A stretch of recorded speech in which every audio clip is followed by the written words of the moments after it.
Hey everybody, welcome back. It's time for some more Final Fantasy VI, and we're just going to kick it right off by jumping into another boss fight.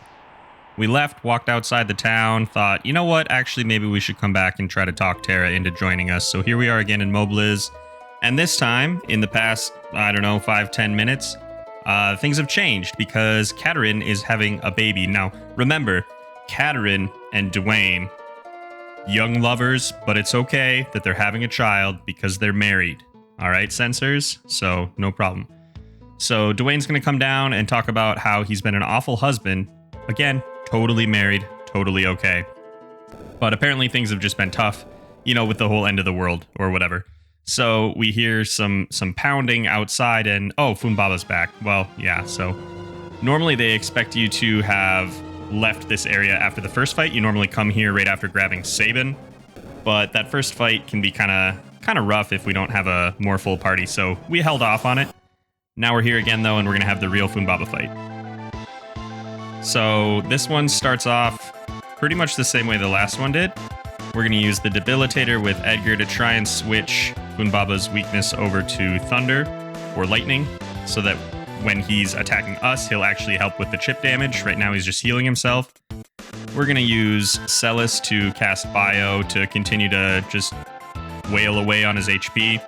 Cyan is going to be focused on doing some healing, making sure everybody stays alive and topped up. And then the most important part of this fight is Sabin's Bum Rush, and that'll be kind of a theme for a minute. But Sabin's doing about 1,000 to 1,200 tops worth of damage per attack, and everyone else can do about 400 to 600. So it's really important that we keep him alive. Phunbaba has a couple of attacks that can just knock you down in one hit, so we want to make sure that we tank those okay. After we do enough damage, we get kicked out of the fight. Phunbaba actually blows us away, or two of our party members. And at that point, you're kind of at the mercy of the random number generator, because if we would have lost Sabin there, which I did in my first attempt, this second part of the fight becomes much harder.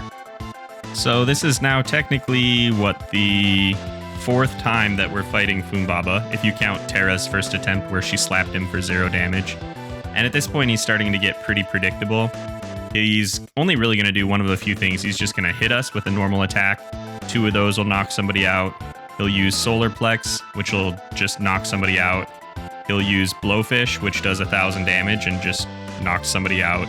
Or he'll use Bolt 2 or Bolt 3, which will kill Terra, but not Cyan or Sabin. So it's kind of just a roll the dice and hope that he's going to cast the spells on a particular character. Terra and Cyan are mostly just going to be doing recovery duties. They're just going to try and keep themselves and, importantly, Sabin alive, because he's the only one that's going to be doing any damage. Terra, you might notice, is in her Esper form.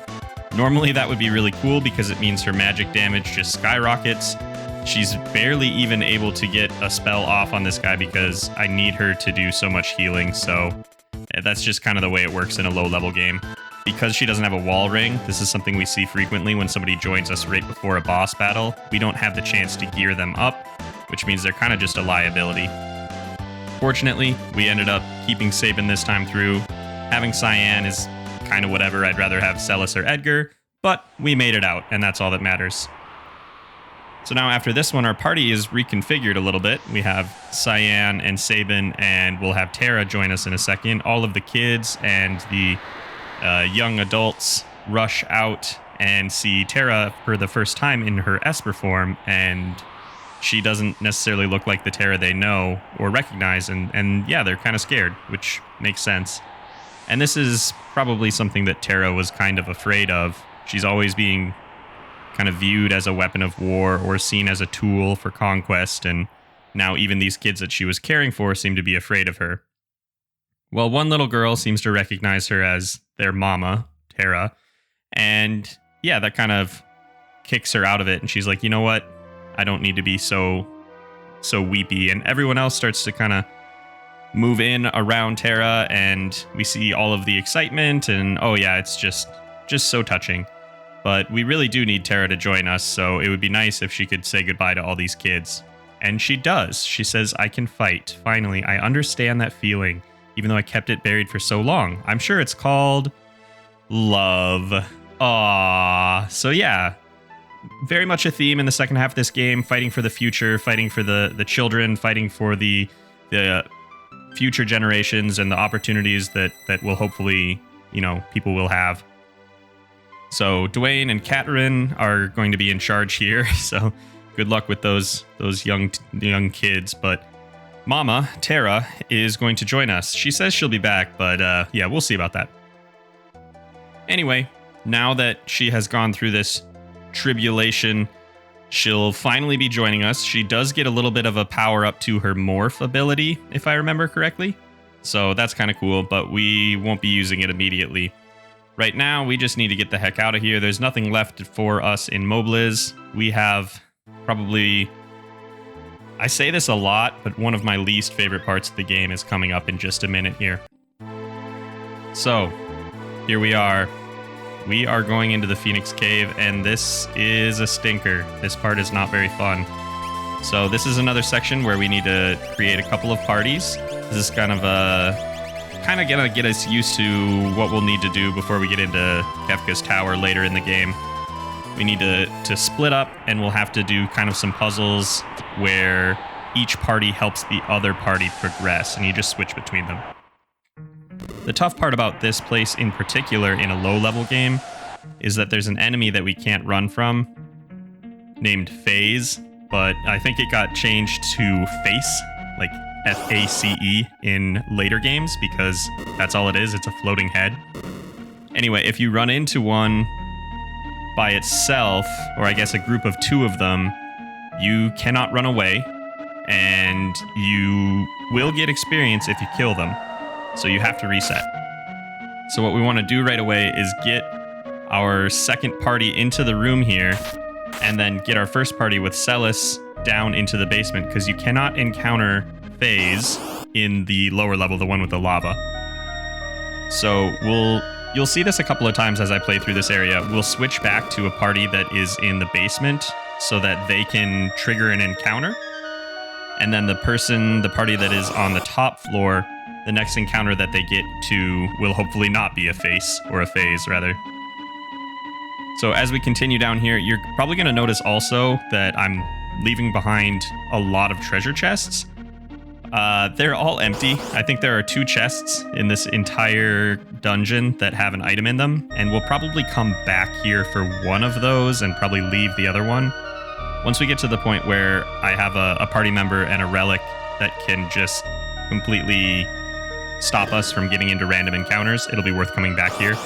But right now, we're just kind of scrambling to get through the Phoenix Cave. This place is not pleasant, so this is the like checkpoint. If you can get to this point, not this point, if you can get up these stairs, there's a save point over there. And if you can get to that save point and you can drop a save in here and you have someone in the basement, you're pretty much golden. Or at least the furthest you'll have to go back is midway through the dungeon. I had to play through the first part of the dungeon, I want to say 6 or 7 times. I'll have to check my RAWs before I update my reset counter, because I just kept running into the phase and I couldn't even get someone into the basement. So yeah, this place kind of sucks. On top of that, you can run into an encounter where you have a phase and then a couple of other enemies. But again, we're getting to a part in the game where the enemies are so strong that, I can't reliably kill that phase and then run away from everyone else, because there's a pretty good chance I just get killed trying to do that. So yeah, kind of just is what it is. This is one of the last real struggles that we'll have in the game. Pretty soon we'll be picking up another character, and we'll get another weapon, and we'll get an item that can teach us some really good magic. And yeah, we're getting there. So this is one of those times that I was talking about. I ran back downstairs to trigger a fight down here before switching, because I didn't want to have to redo this, And then I get down and drop a save, and it's just like running back and forth to the save point over and over. It gets a little silly after a while. But we're coming up on the end here. Up on this top floor again, you saw we drained some water. That made the lava as well go down below. Just kidding, we're going to sneak back down here and get another encounter. Okay, there we go. So we drop the lava level, and then you're supposed to think like, oh, I can walk around down there and maybe find that item in the treasure chest, but it's just not worth it.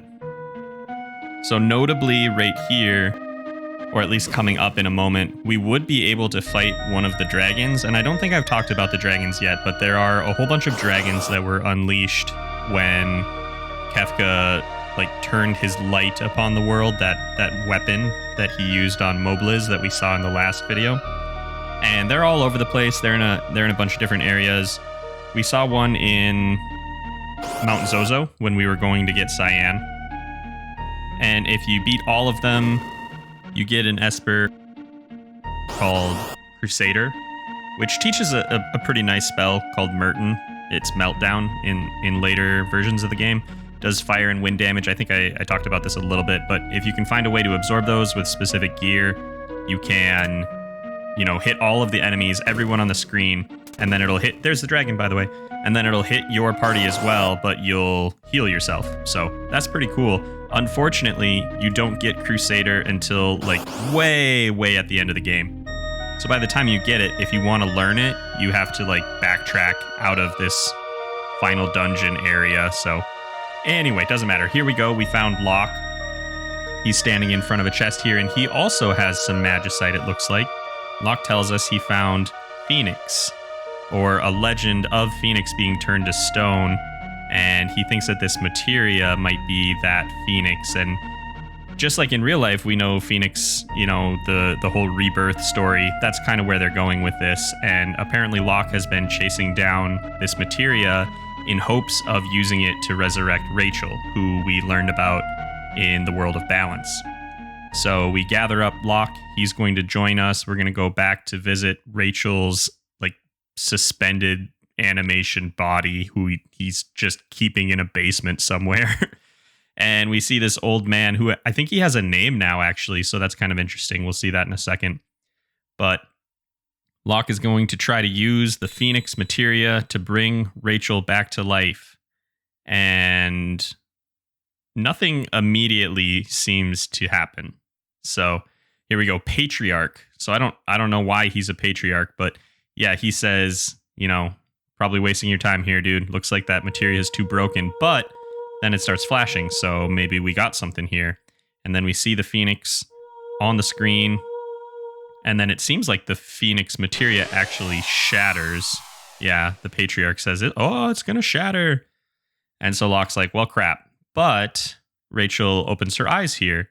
So must be getting somewhere with this. So they have this little mini reunion here. We see the Phoenix on the screen, I think 3 more times. And Rachel says she's dreamed of seeing Locke, seeing his face, hearing his voice. She doesn't have very much time, so I guess you're not coming back for real, Rachel. But she does have something that she wants to say before she has to leave. Not die, because we don't say die in this translation. We only say leave or annihilated. But anyway, she says, when the accident occurred, all she could think of was Locke, how much she loved him, and how much joy he brought into her life. And, well, that's really neat, but she's not going to stick around, so here we go. I have to go now. I'll always love you. And you have to cast off the anguish you've been harboring inside for so long. You must learn to love yourself again and regain your self-respect. It's have you been watching this whole time? How do you know anything about what I've been up to? And that really hurts when you say I have no self-respect. But then Rachel, floats into the air a little bit. And then here we see she's just going to disappear. And that same shattering that we saw of the Phoenix materia shows up again. But this time the shards spread out to fit the motif of the Phoenix, the wings and the beak. Cool. Well, that's probably not exactly what Locke was shooting for when he came here. But that's what we got. So as the little red image fades, you might be thinking, well, I wonder if we're going to get to keep that magicite. And I know that that's what I was thinking. And we do. Yeah, so no worries. You don't have to be concerned about that. We'll keep the magicite. we see Celis has been waiting upstairs for Locke to kind of work through all of this, and she tries to talk to him, and he's like, you know what? I think I'm going to be okay. I feel really light, lighter than air. From here on, I'll be fine. We have a lot of work to do. So people kind of coming to terms with their past in this episode and kind of finding that inner strength that they need to move on. We have a little moment where they're just staring into each other's eyes. Or at least that's what I imagine. The art's a little limited. And then as we try to leave, Locke is like, oh, wait a minute. I'm so silly. I forgot all of those empty chests, that we saw in the Phoenix Cave that we didn't open, so we didn't even know that they were empty. Well, Locke is the reason that they were empty. He took all the stuff, an X potion, a Phoenix Down, an X Ether, an Elixir, a Flame Shield, that's nice, and the Valiant Knife. So Valiant Knife is pretty cool. That's basically like Locke's ultimate weapon, or one of the better weapons for him. Flame Shield, that's pretty cool as well. That's kind of what I was talking about, where if you set yourself up to absorb elements, you can kind of manipulate some stuff. But that's going to be where we stop, because from here on, we are going to be able to do some errands, but not until the next video. So if you want to see that and more Final Fantasy, make sure you subscribe for me. Let me know what you're thinking down below. Otherwise, I'll see you in the next one.